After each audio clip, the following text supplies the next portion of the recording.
Hey everybody, I'm Nick at the Foat. Be sure to follow and subscribe to us on all social media platforms. This is Behind the Ride episode 3, and behind me is a 1986 Buick Regal T Type that makes over 1100 horsepower. The guys over at P2Fabrication did a phenomenal job on this build, and I can't wait to share it with you guys, so let's just get started on episode 3.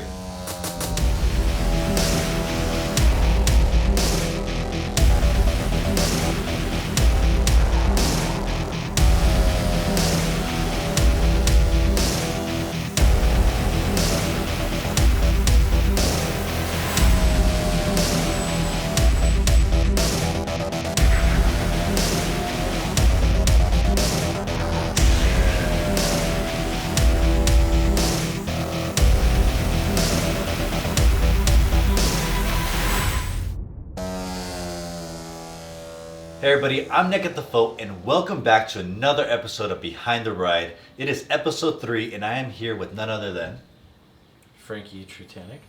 Frankie. Thank you for taking the time, and we're actually inside your personal garage, which looks like a shop, if you ask me. It's like a very condensed version of a shop, but I do wire most of our builds here. So yeah, it's set up to wire at least. So even when you leave the shop, you come back home and you're still working. Yeah, it's a life. It's a way of life. So what got you into this life? I mean, the earliest recollection was like a Disney movie called Herbie. And That's okay. yeah, and it was Love Bug, right? Yeah. I and have very vague memory of that movie, but But yeah, you know, the thing was a kind of a bucket, dude. It was just a bug, and I think it actually had still like the stock pea shooters coming out of the back, so it was probably like a stock bug. But he was racing against Ferraris and whatever else, and he did little stuff to win and race, and like it was just cool. I don't know. There's something about it that was like, I mean, I was probably like 3-4 years old, you know. Yeah. I vividly still remember that. And then everything from there on out, like Dukes of Hazzard, Knight Rider. Oh, yeah. I mean, even Chips, dude. Chips is dope. You know, like there's some cool cars in there. You're like, damn, dude, that car's actually worth some money right now. And they just like barrel rolled it like 15 times for a scene. You know? The stunts back then in those movies were pretty crazy. Legit. Yeah, legit. Yeah. There's no green screen. Not exactly. So growing up, and, you know, obviously you got into it by seeing the movies, but what was your first car? Wow. I had a couple cars. My dad was a car guy. Well, at least, you know, he kind of esteems himself to be a car guy. So we had the first car that I actually restored and I was driving and I was learning how to drive on was a 64 Impala SS. Oh, nice. Yeah, it was a pretty cool Was that like a hydraulics or? No. It was on wire wheels, but it was like more of a street rod. Okay. But yeah, it was white with this like really like tan, really nice plush leather interior. It was really cool. And then my dad wrecked it like 2 weeks before I turned 16. So I literally was like on my driver's permit, and then 2 weeks before I start driving, I see it like pull up to the house on a tow truck, wrecked. Oh man. Yeah.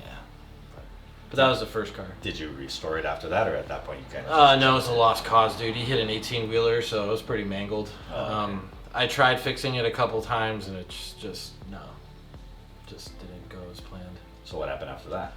After that, I've had a few different kinds of cars like through my life. I've always kind of gravitated back to American cars. And then kind of the LS just changed everything for me, at least. Because here's like this American motor that you can just beat the living piss out of. Yeah. Over and over and over again. So I was like, wow, that's pretty cool. Because like older Chevy stuff, it would, you know, if you use nice parts, it would last. But it wasn't as like economically feasible as like an LS. I mean, you could basically get like a junkyard LS for $600-700. Throw a cam in it and valve springs, and you'd have a stout like little motor. Oh yeah. What would you say is like your first big achievement where you felt like this car was a stepping stone to where you are today? I mean, I'd have to say this car. Well, let everybody know what this car is. It's an 86 Buick Regal T Type. Semi-rare car in the trim it's in. I bought it pretty like Cherry. It was a 60,000 mile garage kept car. Bought it in Florida. Brought it here. It was all like still V6 turbo, basically all Original. stock. I mean, it wasn't stock. There was like a bigger turbo, had some like bolt-on stuff, but nothing. For all intents and purposes, it wasn't. But it was still a purist type. Very purist friendly. Like all the purists liked it. And then I decided, I'm like, I'm gonna freshen up the motor. So I decided to freshen up the motor, and I did a burnout actually in front of Toyota when Sam worked there, and it wasn't tuned, and overboosted it. Basically blew up the motor, full yard sale, picking up lifters off the ground. Nice.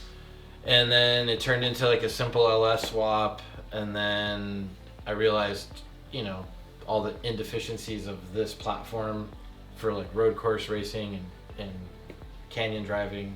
So then we made it like just a super wild car, and basically that's enabled me to be a car builder. I mean, this car is basically, shown like what we're capable as a company, all done with Speed Tech components for the suspension. Some JRIs done by JJ as far as double adjustable coilovers go. 427 dart block, LS, 6 bolt heads, Whipple 2.9, daily dry sump, sequential PPG, trans, tilt and carbon clutch, Curry 9-inch with AJ Beck's third member. And yeah, it's quite a rowdy build. And that's a lot right there within itself. And there's still a lot more. Dude, there's carbon doors. There's carbon. It's not Everyone, my race buddies like to say nice carbon wrap, bro. It's actually real carbon, full carbon doors, full carbon trunk, all custom sheet metal. Engines pushed back like 10 inches. I mean, there's a lot. You could look at the car. I mean, I have to do this for Optima. So like, we have to sell the car to a group of judges, to 3 judges, in 4 minutes. Oh. So I got it down pat now, so I could do the 4-minute version, but that's basically in a nutshell what it is. Well, you know what you should do? Just give them the sticker from the foot with your QR code that goes straight to your ride, and it has all the info of your ride right there. Unfortunately, that doesn't work. You have to like physically sell your car. You gotta sell yourself. You have to be the sales guy. And yeah, you have to do it in a way that's like, you're selling your car is way better than everyone else is there. That's what I tell everyone. It's like, dude, when you're doing D&E, tell them why your car is way better than everyone else's. What does your car have that no one else has? Nice. Well, if you do want to be a judge of his car, you can see this ride on the Foat, along with virtual time slips. What made you want to take the road course autocross approach for this vehicle? So like, I'm 44, so during like the era of drag racing kind of like died off in Southern California because Pomona got shut down for noise stuff, so like very minimal amount of races that you could ever run there as like a non-NHRA event. So I don't think you could even run there anymore. And then we also had Palmdale, then Palmdale got shut down. And then that was basically it. We had no track, so drag racing was kind of like, as far as on-track drag racing, not street racing, drag racing was kind of dead in LA, or like greater Los Angeles area. And that's kind of where my background was. And then I kind of just got into more street driving and canyon driving. And then, I don't know, LSFest West started. Right.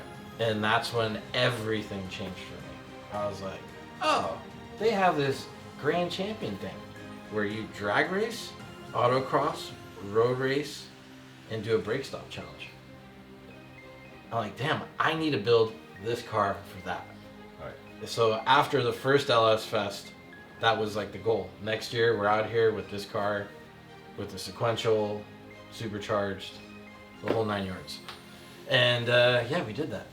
Yeah, and for those of you who are not familiar with LS Fest, which is presented by Holley, held by Holley, it started in the Midwest area, and that event is just huge. And it was so big and so successful that they brought it out to the West Coast, which is in Las Vegas, Nevada, which is actually coming up in a few weeks. So by the time you're watching this, you can head over to thefloat.com and get your ticket online and go enjoy this great event, and also get to see Frankie's car race on literally everything. And that's what I think is so great about this event, but also the people building for that event, because you are literally building a car that's well-rounded for everything. Oh, totally. The car that's actually above us should be at LS Fest. Hopefully it's running. I think it will be. But this has motorsport ABS in it and DCT trans out of a BMW. So like, oh, nice. Incorporating a lot of technology into the build. It's a 62 Nova for all that can't see the car because you're just looking at the undercarriage. But yeah, it's a pretty wicked build. And you can see we put a lot of trust in how the lift points and everything on the car. But no, honestly, just underneath the car is immaculate. And it's a shame, honestly, that there's a lot that you've done to not only your car, but your customer cars that a lot of people can't really see because, you know, you'd have to put on the lifts in order to see it. Well, I think the one thing that we do pretty well is at a certain point, like our cars, I know they're radical, but you really, when you look at them and dig deep into the details of the car, I think that's when you can kind of nerd out on stuff, because they're really like, to the naked eye, kind of like a subtle looking car, you know? So if you put this one down on the ground, it's all patinaed and rusted, and you're like, well, okay, it looks like some lowered Nova, but you know, it's a custom IRS chassis, basically based off Corvette stuff, and it's basically a SpeedTech IRS chassis that we grafted in the rear, and then it's a bolt-up setup in the front, but still like tying it in and then making this structure in the floor and stuff. It's gonna be a really fast and wild car. Oh yeah, can't wait to see that one. What are some of the challenges that you've faced racing this car? The fact that it's about 8 inches longer than like a C10 truck. It's a long car. The wheelbase isn't long. A truck wheelbase is longer, but it's a long car. And it's grossly overpowered for doing any autocross or road course. You don't need blower, you don't really need a power adder with the technology we have available. Build an NA, keep it light. But as far as challenges, I would say weight and size. What would you say your biggest accomplishment is with this vehicle? I don't know. It's a great question. It's hard. It's really hard to like say one. I mean, it's really just enabled me in P2 to build this caliber of car. This is a very, very cool build. And honestly, I thank you for taking the time to do this interview right before LS Fest. So again, guys, if you guys have not gotten your tickets and you do want to go just experience LS Fest or just see this car in action and even meet Frankie, I'm sure he'll probably do a couple autographs there. Be sure to get your ticket on the float to save some time and money. And it's going to be in Las Vegas. So by the time you guys are watching this, it'll be right around the corner, and it'll be just a great time. Frankie, thank you again for just taking the time and doing this interview. If you guys want to see more about this, be sure to follow him on all social media platforms. But share this video, like, comment if you guys have any questions. He might even chime in and give you the answer. But once again, this is Behind the Ride, episode 3, presented by The Float. And any last words? We're doing it for Dale, episode 3. We're doing it for Dale. I do everything for Dale, dude. So it kind of fits that this is episode 3. Oh yeah, 3's my number, dude. 3's my number. If you guys don't know who Dale is, well, you guys should go ahead and search that on the internet. You could do this thing where you and find out. All right, so that wraps up. Thank you guys for watching. Be sure to follow us and see you guys for the next episode.